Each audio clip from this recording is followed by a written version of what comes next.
So, hey guys, it is another episode of the Speak Easy podcast where we talk about the behind the scenes of what it is to be the speaker and the author, because we all know that journey is just that, a journey. And there's always some ins and outs, some ups and downs that we go through in this whole process of reaching success. Now, here's the thing. Transparency is this magical word that people are kind of throwing around. Transparency and authenticity. And they're telling you, it's that new TNA that everybody's trying to get you to show. Okay, wait. Maybe that came out a little wrong, but it's okay. You knew what I was saying, I hope. But it's the new TNA that everybody's telling you to show off and to be authentic and be transparent. But the reality is that most people are very scared about telling their story. They're very scared about telling the things that they went through, the moments where they really messed up, the moments where it all fell apart, where they made mistakes. You guys know that we're really, really bad about wanting to tell people that we actually made a mistake, that we're not actually perfect, because we think we are in that thing. But the reality is that, guys, your mess can take you into your message and push you into your mission. And so that's why I'm super excited about today's guest. And so, hey, Natalie. Hello, hello. I'm excited because guess what? Everything that you see before you, the podcast, the 10 books I've published, the speaking on stages as a paid speaker, the traveling, all of these things have literally come and been built upon a foundation of me talking about my mess. You guys know that the Speak Easy podcast, this is what we do. Well, we don't talk about their whole mess, but we talk about, those bumps and bruises that we get along the way, those mishaps with wardrobe and making the font too small in your book and, those things that people normally don't really discuss. But we talk about some really heavy things as well, because a lot of times we forget that we're not the only ones. Right. And that what we went through can be literally the key to unlocking somebody else's prison. So with that being said, Natalie, tell them a little bit about yourself and then we'll dive right in. Awesome. So I'm Natalie Lewis. I'm an author, speaker, and breakthrough coach, and I help women break free from old mindsets that are keeping them stuck, keeping them bound. I have been blessed to been able to travel. This is the year that I've actually traveled the most in my business, so it's been amazing. I am just excited to just share my story, and I love that the topic today is sharing your message and being transparent, because I too built my business off of a hot mess, not a mess, but a hot steak, filthy mess is what I built my business on. And it was more of sharing my story, releasing stuff about me that people didn't know. I shared something in my book that no one know. My parents didn't even know. So it's all about opening yourself up, because your story can heal and help others heal and become better. So that is what I'm all about, helping women break free from those mindsets, the past situations, those past thoughts that are not helping them become the woman that they are called to be. Which is like ultimate when it comes to me, because it wasn't until I had opened up about being molested as a child for the first time at the age of 35, it wasn't until I actually spoke about that everything changed. And a lot of times we're like, oh my goodness, we want the success. We want this. We want these levels. We want the revenue. Come on, we making money moves. We trying to make money.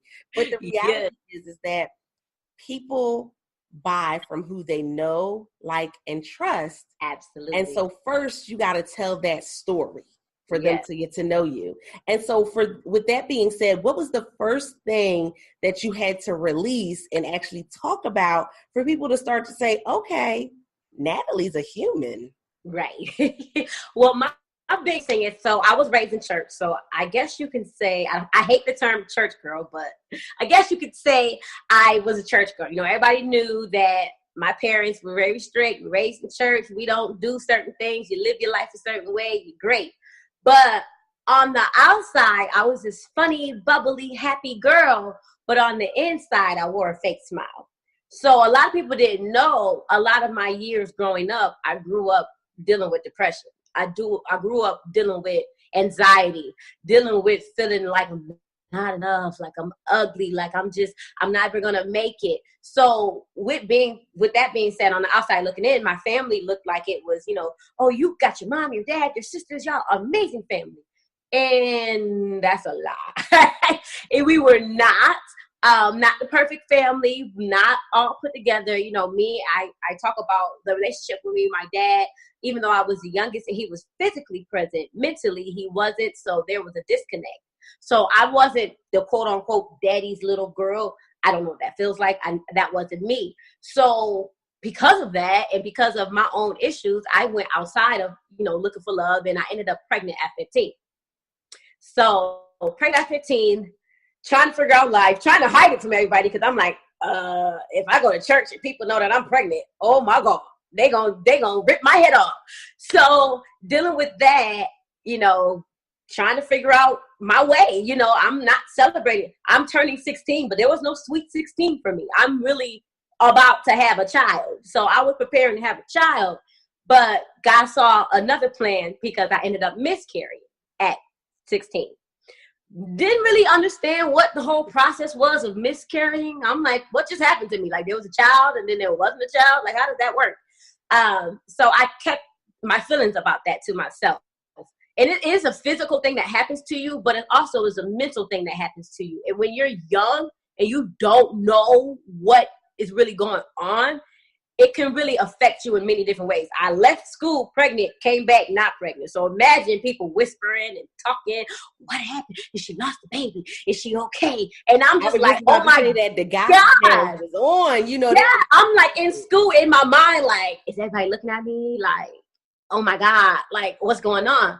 So being young and dumb, thinking you're in love, I ended up pregnant again shortly after.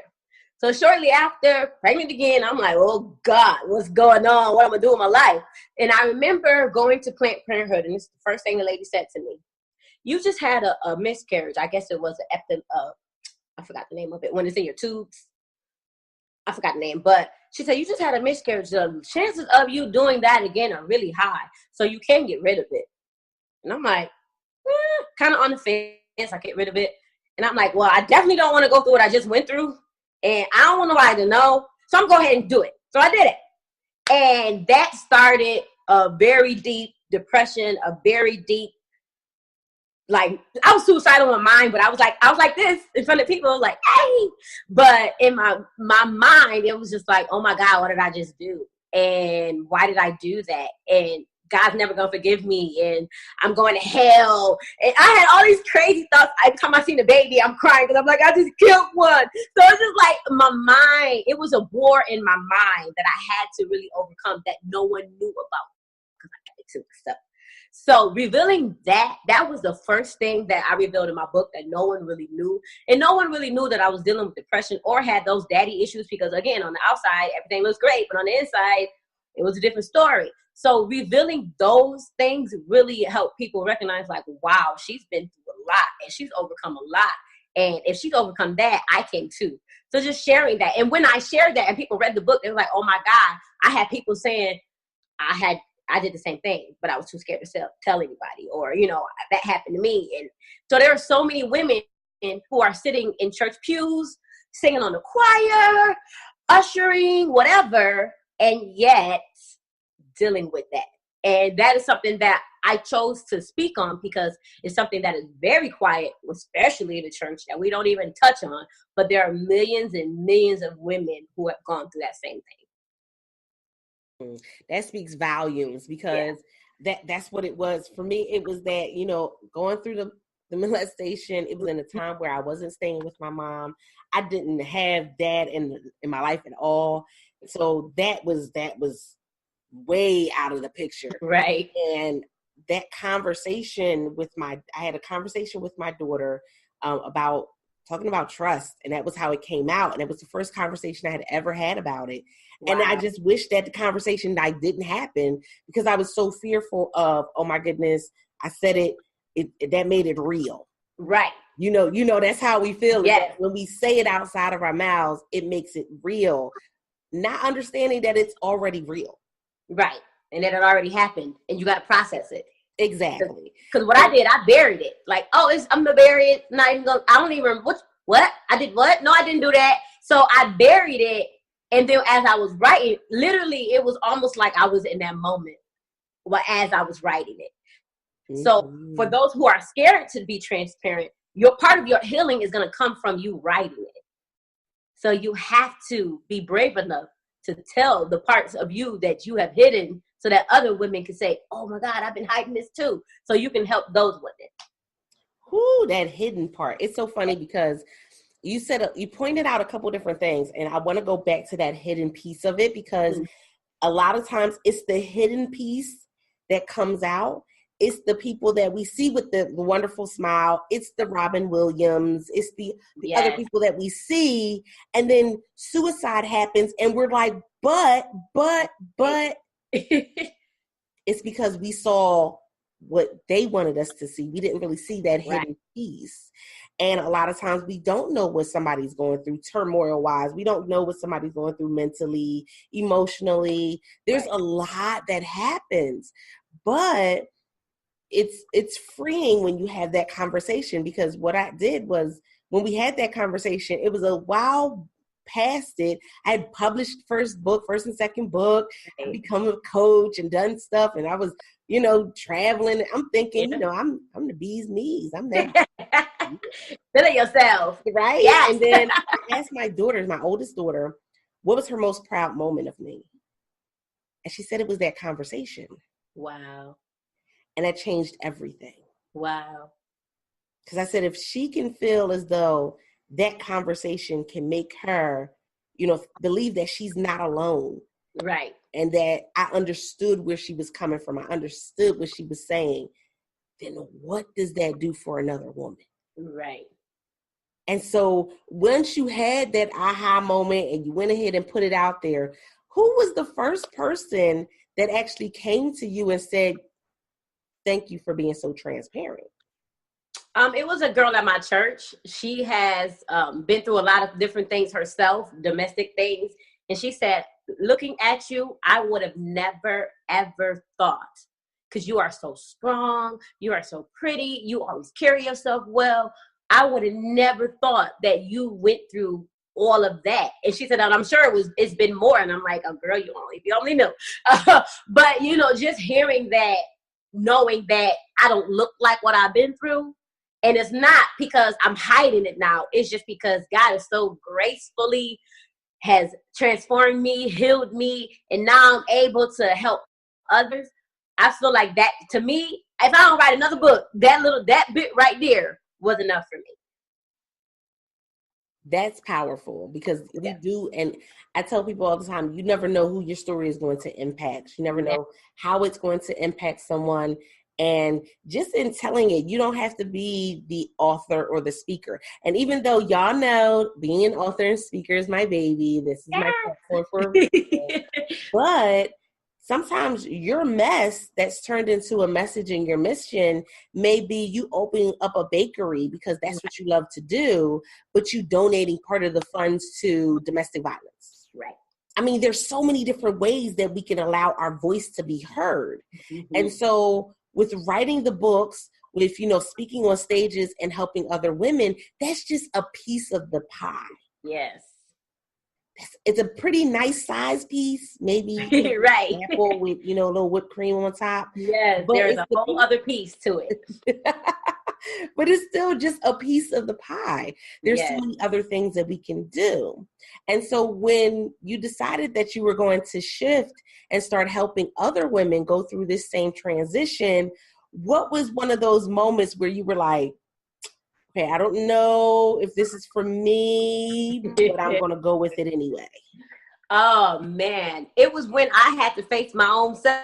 A lot of people don't realize when you start teaching, first of all, God's not going to release you to teach until you've dealt with what you need to deal with yourself.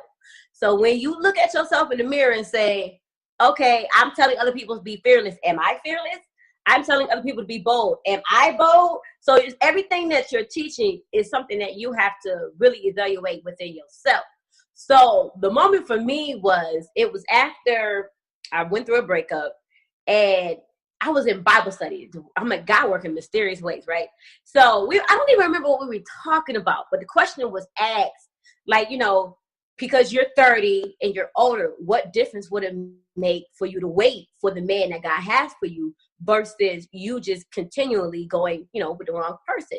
And he said, well, what happened? What was the first person? Who was the first person? What was your first experience like with heartbreak? And I blurted it out without even thinking. I was like, my dad.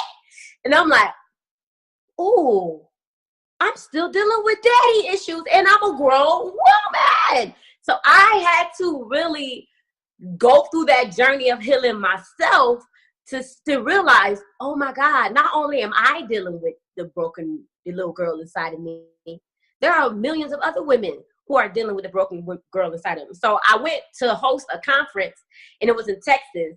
And I'm the youngest person in the room because I'm only 32. And I'm like, these women are 45, 50, 60. And they were talking about other issues. And same thing, daddy issues, mama issues. And I'm like, ain't no way I'm going to be that old, still suffering with my daddy's stuff and my mama. And I just was sitting there like, oh my God, if I don't get my life together, that's going to be me. So I really had to challenge myself to come back, heal that relationship, get rid of all the stuff that I swept underneath the rug. And today, I honestly can say I love my daddy. His retirement party was last week. We had a ball.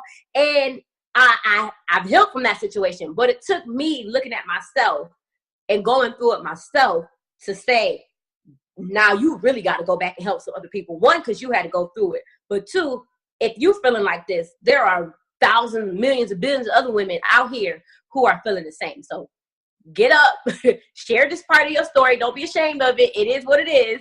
Because as you share that, there are going to be women who say, okay, me too. It's great that you brought up that specific word, me too, word, hashtag. Right. Whatever y'all want to call it at this point. Because we see literally what one person standing up and standing flat-footed in their truth, what it can do for other people. Yes. But we've really seen that literally the nation has been divided. Yeah, really. In ways that we wouldn't even think that the nation has been divided. I mean, the conversations that are being had, we have the Me Too movement, the Time's Up movement, and the No Not Ever movement. And guess what? All three of them, I'm looking and I'm going, do you hear the conversations that are being had? Yes. That are talking and what they're saying. And it's like scary. Yeah. So when that first started coming about, did you kind of say, you know what? It's time to go bigger? Or did you kind of get a little antsy and say, okay, I don't know where y'all are taking this. Let me figure out what y'all doing with this first before I join in. Yeah, that was me at first. I was like, okay, hold on now. Because it came in like a flood. So it was just like, what's happening? Like, what? Y'all for real? And then it was like, well, it's a lot of people. This proves that sharing your story, how important it is to share your story, how important it is to be authentic. And I was like, okay, now I got to do something bigger within my purpose and what God has given me to share. I can't hold that, because if I hold that, I'm leaving another woman locked down in the pit. I always say, we are to help each other get out the pit. And I can't help you get to the palace if I leave you in the pit. And when you're in the pit, you need help to get out. You can't get out of a pit by yourself. So if you don't have help to get out, or you're both in the pit, how are you going to get to the palace and get to the promise, the thing that God has for you, if you don't allow someone to help you? So I think it made us aware of a lot of things that are going on. It also made us aware as women in leadership to, okay, you really need to help. There's a lot of broken women out here, and you really have to help them. And I feel like sometimes we get selfish or, arrogant or prideful, like I'm healed, I'm better, look at me, versus no. I know what you've been through because I was you, and I just said this earlier because I was thinking about doing something locally, but I was like, there's women in shelters that are just forgotten about. Nobody comes to encourage them. Nobody comes to do anything with them. And I'm like, that's not fair. Or they're always judged based on, well, why is she in the shelter? How she get there? But it's like we all have a journey and we have to respect each other's journey. And as you said previously, you could be walking around next to someone that's suicidal. Somebody in your family right now could be thinking about taking their life over a situation. Somebody you walk past. That's why it's so great to be kind to people, because you never know what they've gone through. That speaks volumes. But I definitely, as a mom of 3 girls that are teenagers, and my son is a teenager, he's an adult now. I'm right. Still not ready to say that. Still not coming to grips with that yet. But gotta come to 3 young ladies, and it's been an interesting scenario, and I've had these conversations with them, and as each new thing is popping up, I'm sitting them down and saying, okay, this is what's going on, and this is what the conversation is happening, this is what's being said. And even one of the things that I'm always teaching them is pay attention to your surroundings. Mm-hmm. What are the conversations that are being said and had around you? Yes. Because a lot of times people will let you know what type of person they are, how they feel about certain scenarios and things like that. They'll let you know without even saying it, directly to you, but they'll let you know exactly how they feel. And so you really have to pay attention to your surroundings and say, okay, where am I really putting myself?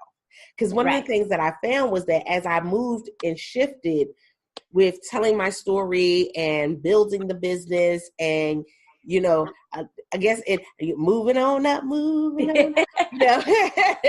There's a shift that needs to happen in your circle. Yes. And it's a painful shift. Oh, man. Going through abuse or going through issues with rejection or issues with any of these things. Guess what? It's a painful shift that needs to happen, because we don't want to leave anybody behind. Right. So did you find yourself in that moment when you had to shift, really looking at your circle and saying, oh my goodness, where did everybody go? Ooh, I had just said earlier to someone, I feel like this has been definitely that year of release for me, where it's like, you got to let them go. You got to let them go. And a long time ago, even before I wrote the book, my business coach has said to me, at the time she was my business coach too. That was crazy. But she had said to me, you're going to have to go on this journey alone. You can't carry everybody with you. And at the time I was like, what's she talking about? I ain't even doing nothing. Because at the time I hadn't done anything. But now I understand fully what that means. As you progress and make that shift, unfortunately, everybody's not going to be able to make that shift with you. And you have to be okay with saying, okay, girl, I love you, but I'm going over here. And I see you, but I'm going this way. And it's painful because not only is it hard for you, especially if you're like me, I'm a person, I love people. I love people, I love hard. Like, you mine forever. So, and I'm stuck to you forever. So when it happened, it was just like, man, and it will always be people who your A1 day one, your people that you just like, but God, no, they gotta come. But you gotta learn to let those people go. And it's not letting them go in a bitter sense, because there's a lot of talk of toxic relationships and let people go. No. You have to know when someone's season is up. Not everybody in your life is gonna be their lifetime. That's just facts. And so as you grow, what I'm seeing and learning is, as you grow and let go, the new people, the new circle, the new team, the new environment will come as you are growing. So for those who are, facing that, it's not you. First of all, let me just say that it's not you, because sometimes you'll be like, well, is it me? Is they mad at me? Like, what did I do? So you have to not take it personal. It's not you. It's just when you make that shift, it's time for you to go on the journey that maybe it's only for you. That part. Yeah. We just gonna talk about all the hashtags today. That part. Hashtag that part. Let go. Be free. Listen, there's so many times that we go through, and even, there's gonna be some that you're still connected to them, right? But they're just not on the same journey. There's going to be some that walk away. There's going to be some that, listen, all they know is you in the mess. Yes. And so they don't really see the transformation. It's almost like when you're up close, you see things one way, but when you're a little further back, you can see things a little different. Mm-hmm. And I often say it as, some people see the pearl while others still see the sand. Yes. You got to be careful with that. Yes. It I can love be that. dangerous. Yeah, I love that quote. They try to bury me, but they didn't know I was seed. Because some people can only see you as the seed. They don't see the whole tree. You're a whole tree.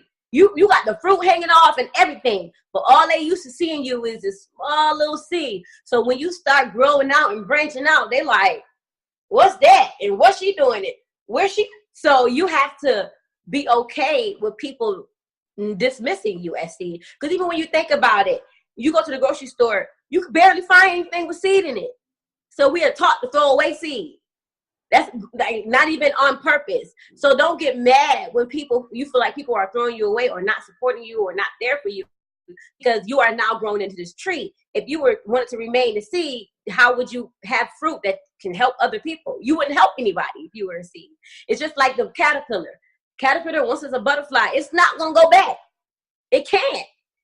It's a whole new person. It has new DNA and everything. It cannot go back. So once you start spreading your wings and flying, don't look down on the floor looking for another caterpillar, because you can't. They gone. You have reached another level. And it's not to dismiss the caterpillar, because that's where you came from. But you got to know now, okay, now I got these wings and I can fly and I can soar. And it's about to be great. And so I want to take it to an even bigger level, in that, let's be honest, everybody loves a comeback story. Ooh. And the comeback story sells. Yes. The comeback story sells books. The comeback story sells live events. Yes. It sells. But you have to be sold on the comeback story first. Yes. And so I found that in talking to some people, you get this, they're an overcomer. They have the comeback story. Right. But they don't see it. They don't see it because they're comparing their comeback story to somebody else's. And they think that it's this small when it's really big, but they think it's small. So that's why they can't see it. That's one of the biggest things too. You cannot compare. You might be comparing your chapter 2 to somebody else's chapter 22. You don't know all the mess that they had to do to get. You don't even want that story. Trust me, because you don't even know what came with it. Like, I don't want anybody else's story. And this is why, as we were talking before, it's hard for me sometimes with the business aspect, because you're taught to have a brand story. I need you to have an authentic story. What really happened? Don't edit nothing out so it can flow and sound cute. We need you I want the raw, nasty, ugly, whole truth. Tell me the whole thing, because that is what really helps people. So when you don't look at your story and say, oh, it's small because I didn't come back from, maybe you didn't come back from domestic violence, or maybe you didn't come back from being an alcoholic or dealing with drugs, but your story is still significant to who it needs to be significant to. So always remember that.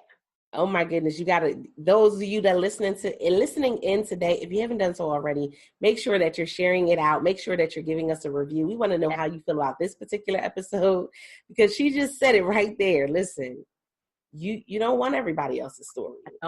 You don't know what they went through. I don't know what Oprah went through. I don't want to be Oprah. Shining and glowing now, but you don't know how much of the mud they had to go through. You don't know how many pits they had to climb out of. I often used to say, people want to see the dirt under your fingernails sometimes and know that you really did climb out that pit, because you still got the dirt under your fingernails. That's okay. It's all right. Yes. Every day may not be comfortable with it. That's all right. Yeah. Okay. And as you said, if you're not comfortable with your story, how can you help someone else? If you're not confident within what you've gone through, overcame, my question to you is, one, have you really overcame it then? Because if you're too scared to talk about it, then it might be some residue left that you might need to go back and check and talk to somebody so that you can get that part healed, so that when you do share your story, you're not sharing it in shame. You're sharing it from a place of victory. Like, haha, you thought that was going to kill me, but now I'm still here standing. And guess what? I'm going to go get my sisters and help them too. Haha, you tried it, have several seats. And this is how we're going to keep lifting each other up and keep moving forward as we are telling our story and on stages with our books and all this glorious stuff. That is how it works. That's how it should work, I should say. Truly. That's definitely how it should work. And so I love that piece. Now, one question that I always ask every person that comes onto the podcast is, what has been a blunder for you? Literally in this journey, what has been something that you look back now, you're like, yeah, maybe that wasn't the right choice. That one right there. Right? Yeah, that one. Ooh, I got many, but I'm gonna go with this one. So, as you are sharing your story, we all have different components to our story, different things. One of the things getting clarity on who you serve is so important. So as I was going through this journey, because I was still healing, I was still trying to figure out my way, what I wanted to talk about. You end up getting kind of imposter syndrome, right? Which is you see somebody else and you're like, oh, I can do that. I'm going to do that. But it's not really what you're supposed to do. I mean, it works, but it doesn't really, really work. So what I started doing, I was, talking to single ladies and telling them to get their mind right. But how am I doing that? And I'm still struggling with relationship stuff myself. So that wasn't really a good idea. But I just see somebody else do it, and I was like, oh, I can do it. But I look back and I'm like, that wasn't smart. You wasn't being real and authentic and true when you did that.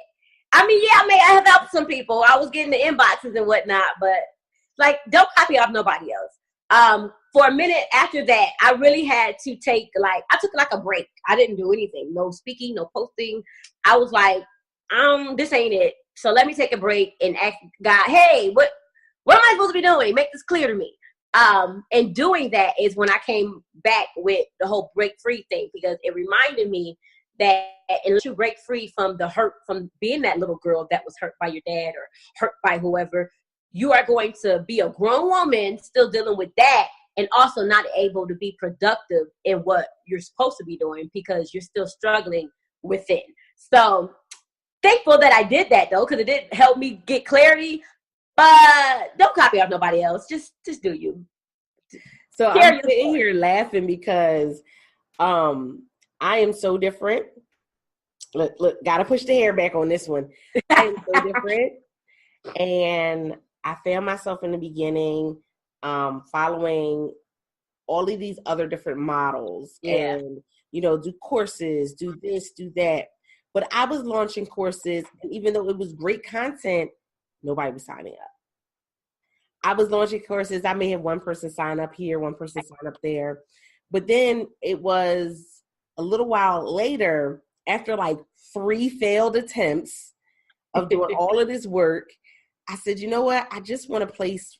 I found that for me, it was I just want a place where entrepreneurs can come together and talk about, what's coming down the pipeline in the industry, what's going right, what's going wrong. They just have that safe space. And so when I looked around, I didn't see it. So I said, all right, well, I'll go ahead and I'll create that. Right. Now I was still trying to do courses. I still did webinars. Webinars did better than courses, but courses, it just wasn't working. I don't know what it was. Didn't like my face, didn't like my voice. I'm too short, whatever it was. Right. Whatever the reason, they just, it wasn't flowing. And I went ahead and I did this, Reactivate Me, and it's an accountability group. And I said, let me go ahead and start that, and that'll be it. Nothing that anybody else was doing at the time. Nobody else was doing accountability groups on that level. Nobody was doing it where they were putting that much, content into it, and information and time. And so I just was like, well, let me go ahead and do it. 2 years later, we're still going strong. Wow. Awesome. And it was something that nobody else was doing. It was something that I had to step outside. Now, did I get ridiculed for it? They were like, why are you meeting with entrepreneurs every week? Right. Or why you not charging them every time you meet with them and all this stuff. Charging them every time. I was like, well, yeah. we got a monthly membership about, and then this how you know that I was nervous about doing it in the first place anyway. It was only $25 a month in the beginning. Yep. The value. Because you're thinking, well, what if they don't buy it? And what if one of the first things my business coach said was, get out of people's head. People will buy what they want to buy. Get out the head. And I said, okay. And I rolled with it. Is she right? People will buy what they want to buy. Had to get out their head. So for those of you who have books and stuff and you scared to make your book $20, you better make that book $20 and make it do what it do. Come on. Because somebody somewhere will pay for it. And I was telling people that, I said that in a previous episode. Listen, there's somebody paying 50 cents for water. There's somebody who's paying $1. There's somebody who's paying $5. And there's somebody who's paying 10. Right. There is somebody out there will get what they want, how they want it, and look at the quality and say, okay, yeah, I can pay $10 for that.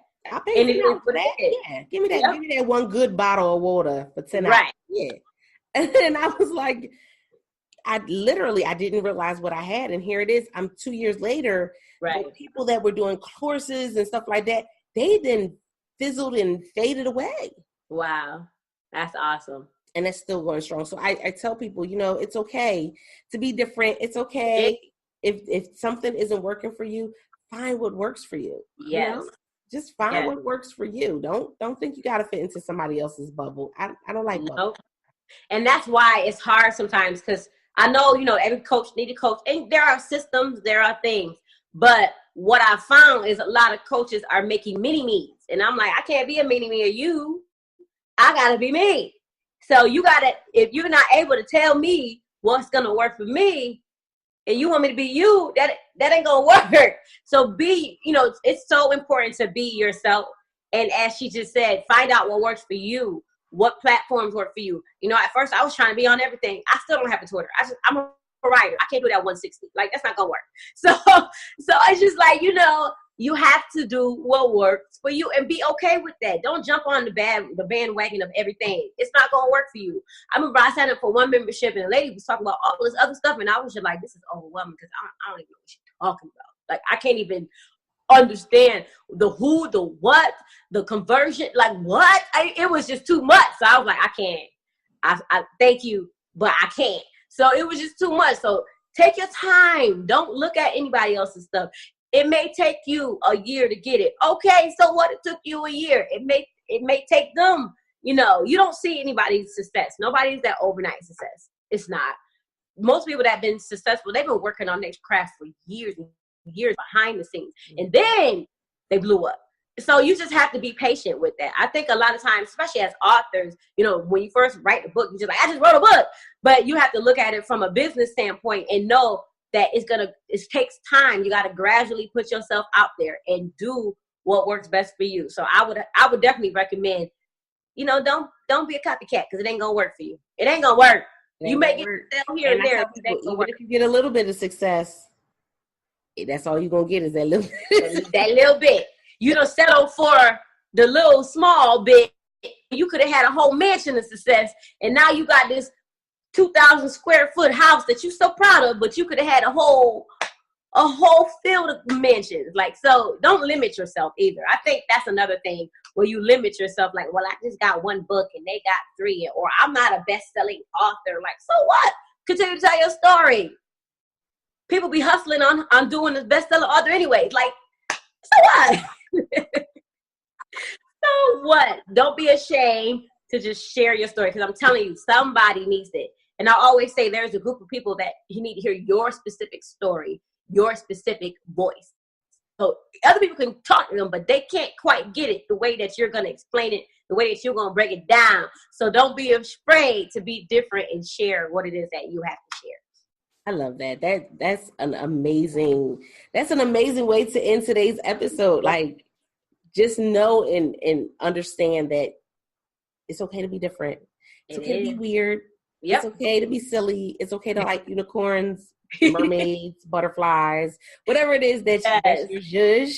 It's okay. because there's somebody out there, literally, I follow someone on Instagram, and his name is Warren Carlisle. Listen, he likes octopus. That's what he likes. That's what he likes. And he posted, it has a whole community called Octo Nation. Wow. Hundreds of thousands of followers. Wow. About octopus. Like, you have to understand whatever is going to work for you is going to work for you. It's going to work for you. Yes. I can watch them a little bit. But at some point I get a little weirded out because got all the tentacles and stuff. So, weird looking animal. Nobody really left for no octopuses now. Right.